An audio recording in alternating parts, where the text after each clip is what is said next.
Susann Sills was a woman who embodied life. At 34, her energy was infectious. Friends and family were drawn to her warmth, her genuine spirit. She was a dedicated mother, her world revolving around her young son. Susann's days were filled with the simple pleasures of family, friends, and an active life. She believed in fitness, in taking care of herself. Her laughter was a familiar sound in her quiet suburban neighborhood. But Susann's life, so full of promise, was tragically cut short. The woman who brought joy to so many would become the victim in a mystery that would shock those who knew her best.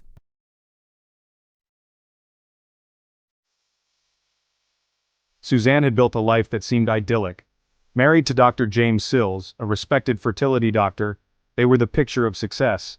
Their home, a testament to their hard work, was a haven in a peaceful community. Their life together seemed charmed. 2 dogs, a golden retriever and a beagle, rounded out their family. Susann was living the American dream. But behind the facade of happiness, a darkness lurked. The truth, as it often does, lay hidden beneath the surface. And on a cold night in March, that truth would explode into the open, shattering the perfect image, and leaving behind a trail of unanswered questions.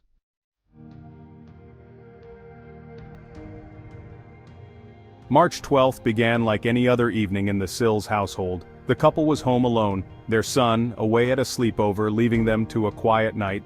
Dinner was a casual affair. The dogs, their constant companions, lounged nearby. The familiar routine of their evening unfolded. A fire crackled in the fireplace, casting a warm glow over the living room. Susann likely settled in for the night, perhaps reading a book or enjoying a late-night show. The normalcy of it all makes what happened next all the more unsettling, for this seemingly ordinary evening would be her last.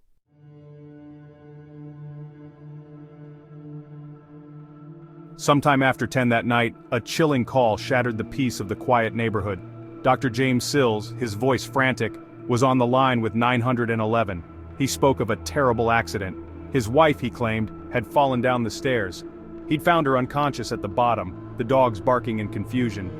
The operator's voice, calm and steady, guided him through the initial steps. But the scene that greeted first responders was anything but routine. Susann Sills, the vibrant woman who embraced life, lay deathly still, the life draining from her eyes.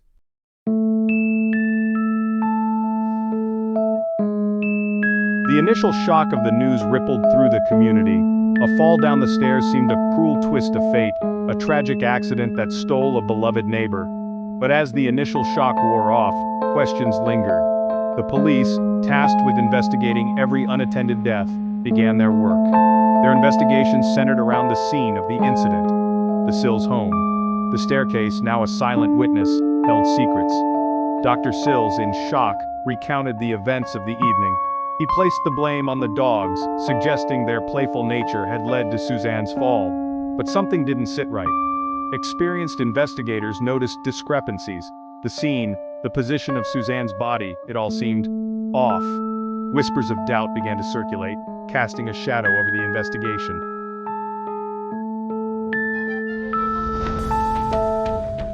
The first red flag emerged from the medical examiner's initial assessment. Susann's injuries, they noted, didn't quite align with the narrative of a simple fall down the stairs. The severity of the trauma, particularly to her head and neck, hinted at something more sinister. Falls downstairs, while capable of causing serious harm, typically result in a predictable pattern of injuries. Susann's injuries, however, deviated from this norm. The location and extent of the bruising, coupled with the angle of her body at the bottom of the stairs, pointed towards a forceful push rather than an accidental tumble. The investigators, their instincts honed by years of experience, knew that things weren't adding up. The medical evidence simply didn't support Dr. Sills' account of the events. A darker possibility, one they couldn't ignore, began to take shape. Dr. Sills' insistence that the dogs were responsible for Susann's fall was met with skepticism. Investigators found it hard to believe these gentle pets could cause such harm. Canine behavior experts were consulted. Their analysis cast doubt on Dr. Sills' claim. Large dogs are clumsy, but unlikely to cause a fatal fall without marks. Investigators saw Dr. Sills' explanation as a desperate attempt to shift blame.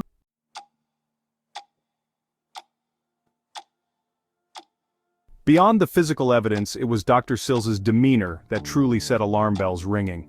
While grief manifests itself in countless ways, his reaction, or lack thereof, to his wife's sudden death struck the investigators as oddly detached, almost rehearsed. Where one might expect to see raw, unfiltered grief, there was a chilling calmness, a disconcerting lack of emotional depth. His composure, rather than comforting, seemed to mask a darker truth lurking beneath the surface. Experienced detectives recognized the nuances of human behavior, the subtle tells that betray hidden truths. Dr. Sills's stoicism, his inability to convincingly portray the raw emotions of a grieving husband, spoke volumes. It painted a picture of a man desperately trying to maintain control, to keep his carefully constructed facade from crumbling.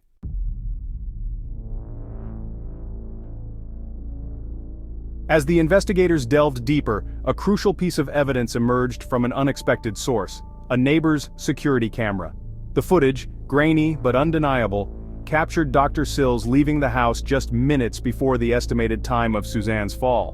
While the footage didn't definitively prove his involvement in Susann's death, it contradicted his initial statement to the police that he had been home all evening. This discrepancy, coupled with the mounting evidence against him, painted a damning picture. The security footage, a silent witness to the events of that fateful night, chipped away at Dr. Sills's carefully constructed alibi.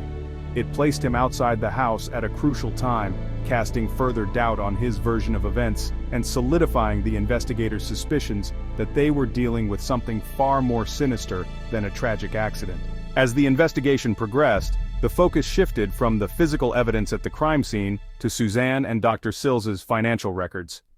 A troubling discovery came to light: a life insurance policy on Susann worth $1.5 million. Dr. Sills' fertility practice was struggling, plagued by dwindling patient numbers and whispers of malpractice.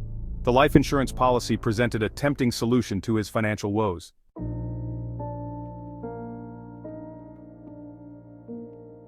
Beyond the cold, hard numbers of their financial situation, the investigators began to uncover a more personal side to the story. Whispers of marital discord, long kept under wraps, began to surface from those closest to the couple. Friends and acquaintances, initially hesitant to speak ill of the seemingly perfect couple, slowly revealed a different picture. They spoke of strained silences, heated arguments overheard through closed doors, and a growing distance between Susann and her husband. Susann, they confided, had become increasingly isolated in the months leading up to her death. She'd confided in a few close friends about her growing suspicions of infidelity, her husband's late nights at the clinic, and her fears that their marriage was crumbling beyond repair.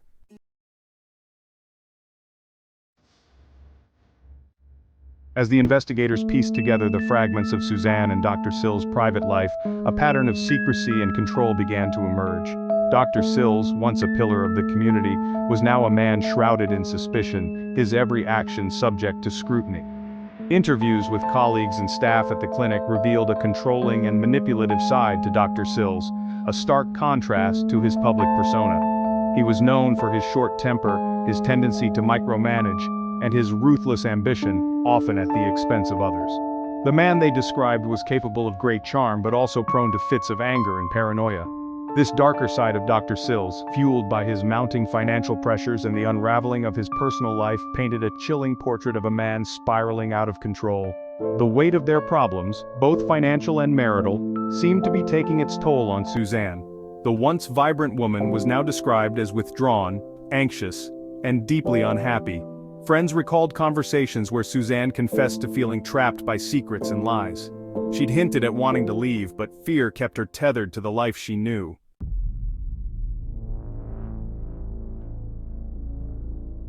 The investigation into Susann's death had, from the start, focused on the suspicious circumstances of her fall. Yet, as detectives dug deeper into the life of Dr. Sills, a disquieting truth began to surface. Whispers of infidelity, at first dismissed as idle gossip, began to take on a more concrete form. The whispers started at the clinic, among the nurses and staff who witnessed the subtle shifts in Dr. Sills's behavior. There was talk of late nights at the office, hushed phone calls, and a sudden change in Dr. Sills's demeanor, a newfound arrogance that replaced his once charming persona. Susann, those closest to her revealed, harbored suspicions.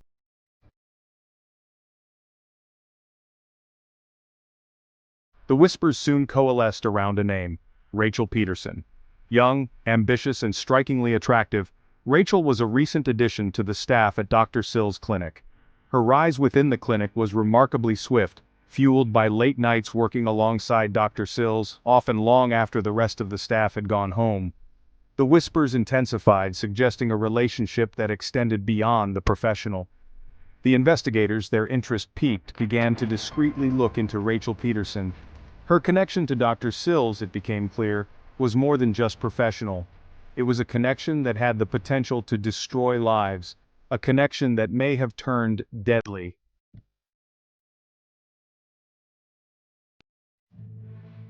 Brought in for questioning, Rachel Peterson initially denied any romantic involvement with Dr. Sills. She portrayed herself as a dedicated employee, nothing more. But the investigators, their instinct sharpened by years of experience, sensed a crack in her facade. As the interrogation progressed, the weight of the situation, the realization that she was entangled in something far more sinister than she could have imagined, began to chip away at her composure. The carefully constructed wall she had built around herself began to crumble. It was then, under the relentless pressure, that Rachel's story spilled forth. She confessed to the affair, admitting that she had been involved with Dr. Sills for nearly a year. Their relationship, she claimed, was passionate, intense, but ultimately doomed from the start.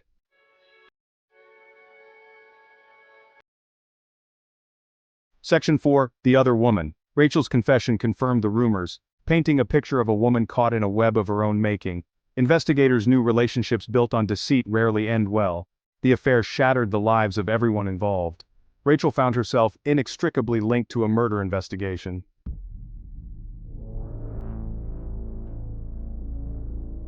Section 1. Silent Witnesses.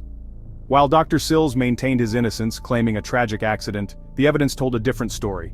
The forensic team, meticulous in their work, had been busy piecing together the silent testimony left behind at the crime scene. Hairs, fibers, and microscopic traces of skin, often overlooked by the untrained eye, became crucial pieces in the puzzle. Each piece, carefully collected and analyzed, chipped away at the carefully constructed facade Dr. Sills presented. The results, when they came back, were damning. Forensic analysis confirmed the presence of Dr. Sills' DNA under Susann's fingernails. A struggle, it seemed, had taken place. The evidence whispered of violence.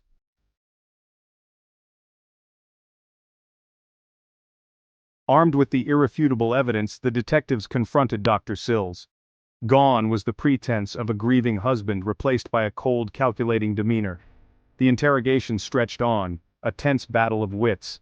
Dr. Sills, a master of manipulation, initially held firm to his story. He parried their questions with practiced ease, deflecting blame, clinging to the hope that his carefully constructed facade would hold. But the detectives, experienced interrogators, sensed his resolve weakening. They presented the evidence piece by piece, dismantling his alibi, exposing the inconsistencies in his story. The walls were closing in.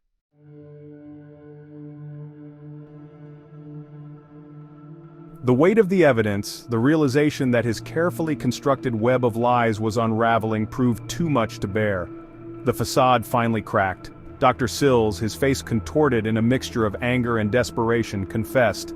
His confession, delivered in a low, emotionless voice, sent chills through the interrogation room. He admitted to arguing with Susann, to a struggle at the top of the stairs, and finally to pushing her down, watching as she tumbled to her death. The motive, he claimed, was a desperate attempt to escape the suffocating pressure of his failing life. The insurance money, the affair, it all became a way out, a chance to start anew, but at a devastating cost.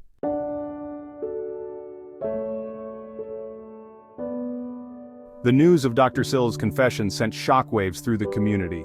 The respected doctor, the man who helped bring life into the world, stood revealed as a cold-blooded killer, driven by greed and desperation. The trial was a media spectacle, the courtroom packed with reporters and curious onlookers, all eager to witness the fall from grace of a man once considered a pillar of the community. The evidence against Dr. Sills was overwhelming. The forensic evidence, the security footage, and his own confession painted a clear picture of a premeditated act, a calculated murder designed to look like a tragic accident. The trial concluded with a life sentence for Dr. Sills, his freedom extinguished, his future forever defined by the horrific act he committed. True justice remained elusive. Susann Sills, a devoted mother and friend, was gone, leaving behind a void. Her son, robbed of his mother, would grow up haunted by her loss. The mystery of Susann Sills' death had been solved. But the ripple effects would continue to reverberate. Her story serves as a cautionary tale, a reminder that even those we trust most can betray us.